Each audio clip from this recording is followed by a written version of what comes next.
Welcome to Crescent Times, the home of diaspora stories on culture, identity, motherhood, and womanhood. We are a group of soul sisters in England, Switzerland, and Germany. Our souls first met in Kenya, where incidentally, all of us were born.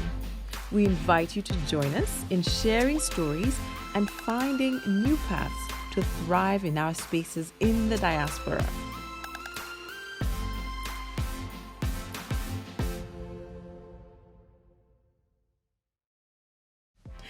Thank you for staying with us until the very end.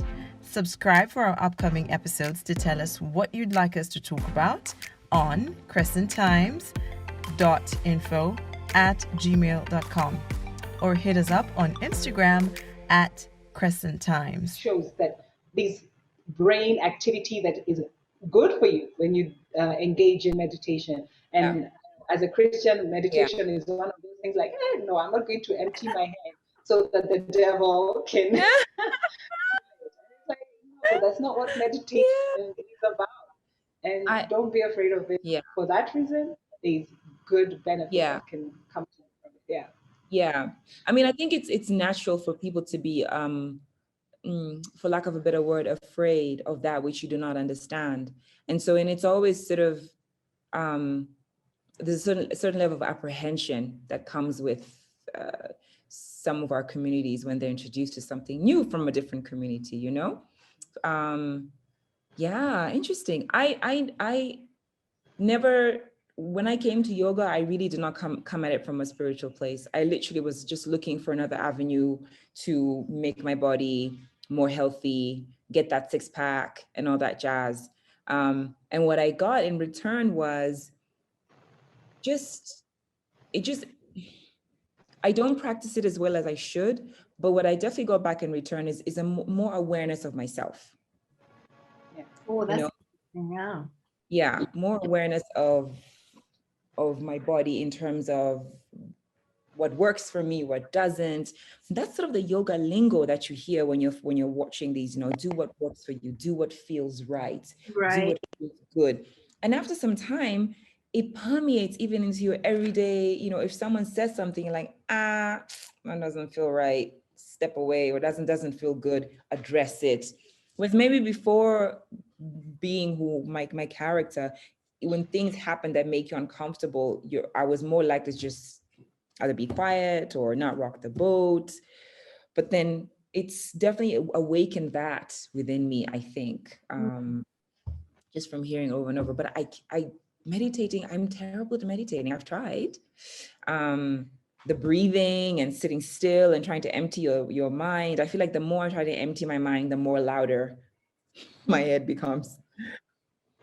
My internet is unstable. Sorry, I'm.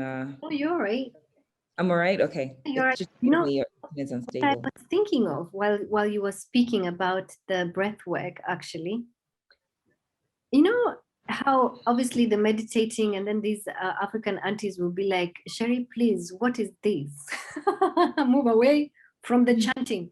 But then I thought to myself, in a place where there's this kind of chanting and breath work and kind of a sound is, how the Maasais do,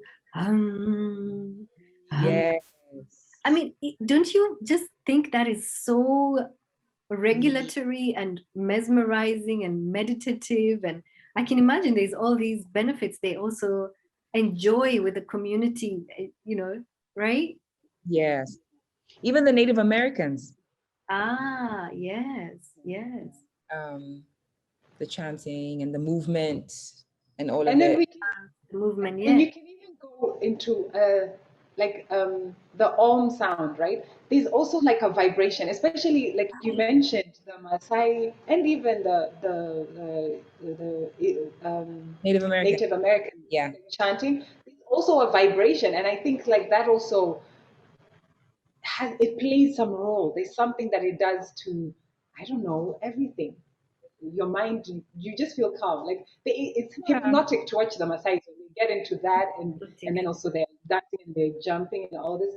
But I think it's driven by that sound. It's like a vibration that just is happening, right? And Manu, this is also something that I touched on when we were talking with Lizzie earlier, that it's so nice to be in a time where you can see these things kind of coming together, where we're kind of accepting that there's some sort of, there's a togetherness of mind, body, and spirit. Like, I think traditionally we come from a place where we kind of deal with these separately. You know, the mind is not Yeah. well, then it does. You don't see that it's connected to all these others, or the body is not well. You don't see that it's connected to these others. Yeah. And I feel like part of the journey that I have continued to be on, but particularly even in this season of the pandemic, I feel like I'm really enjoying seeing that connection coming more alive, I suppose. Yes. And then also that even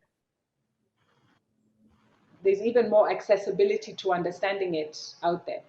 One of the speakers I've been listening to is called Dr. Gabo Mate. Has anyone heard of Gabo Mate? Any of you?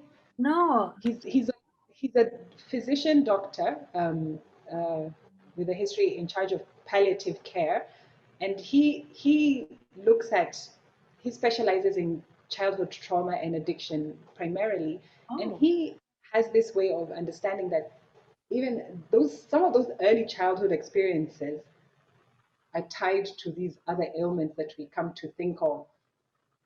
You know, the ones that you might think are lifestyle diseases, be it your heart condition, your cancers and all this. He ties them up to psychological things that might have happened to you as a child, or your response to the things that happened to you. Yeah, it doesn't have to be huge, like real traumatic things like abuse and neglect and those kind of things. Even just feeling that disconnect from your caregivers for whatever reason. You know, a child automatically is adapting to, for survival's sake. But some of those things that you do can be instigators of from childhood. So in your body that manifest themselves now into illness. Of course, these are the things in life that you pick up along the way do not help. You know, they add fuel to that fire. And one of the facts that is that it's not a surprise that in the US, asthma is quite high in Black American women. And that is just because of the stress that they are brought up in. Say now, that would be now racially based stress in that environment and all this. And it results in something like asthma. And you think, oh, it's the environment, it's pollution in the air and all this. Not necessarily. Yes, that does not help the matter, but the cause. So, yeah. It even explains why maybe, for example, sorry, I was going to say, it probably even explains why some, specifically, why some, let's say, Afro-Caribbean people are more predisposed to certain illnesses, maybe fibroids, because I know it's only Afro-Caribbean women who suffer from that, diabetes and all these other things. That's so interesting. It just goes to show, like with every millennia, there's so much more we're learning about our existence, you know, as human beings. Yeah. You know, before we wrap up, because I know the time has come to us a quick end. Would it be possible, Sherry, for you to share with us some breath work, at least just something that we can do by ourselves, just something really simple? I know there's a box breathing, you know, where you breathe in like 4, hold for 2 and release for 6 or something like that. Would you be able to introduce us to just something small? Even more simple than that. And it's I would say it can be even like a very good beginner's step, even before you get to the box breathing, which I also like. This one is just counting your in breath and your out breath, right? 1 as you inhale, 2 as you exhale, 3 as you inhale, 4 as you exhale. And then see if you can get to 10. If you interrupt it, start again. Because this actually helps also bring your mind back to what you're doing, right? And you'll find even 10 can seem so far away. Let me tell you, when I first started this one, 4 was a challenge. Like, oh wait, what was I doing? Which number was I in? was the inhale the even number or the odd number and the exhale? You know, so it's a good grounding practice. It just helps you start to observe your breath, and then from there you'll then be able to do. You can play around and be curious about it. Like, where do you feel the cold? Do you feel it in your nostrils? Do you feel it in the back of your throat, or you feel it as it goes into your lungs? And is it warm as it comes out? You know, and just that focusing on the breath itself. Like, don't even change it. Don't even extend, make it longer or shorter. Just the normal breathing, but just count 1 as you inhale, 2 as you exhale, 3 as you inhale, 4 as you exhale, and just try and get to 10. If ever you need, like, just if you feel like you need a peaceful moment in the day, just like find a place and just be like, okay, let me try and do 2 sets of this and calm down and then go back to whatever it is. I think this is a good practice to try and do. Thank you so much. Thank you. Ladies, what a session. My mind is buzzing. I know. Thank you. I have so many questions, Sherry. I'm gonna hit you up on the side chats. No, not the side chats. We're gonna have to continue this question answering situation. Any questions? Thank you. Please feel free to write them in the comments but for now we thank you so much for joining us, the 2 of you, and we look forward to having you again. Thank you so much, Leslie and Crescent Times. Thank you. Thank you for staying with us until the very end. Subscribe for our upcoming episodes to tell us what you'd like us to talk about on crescenttimes.info@gmail.com or hit us up on Instagram @crescent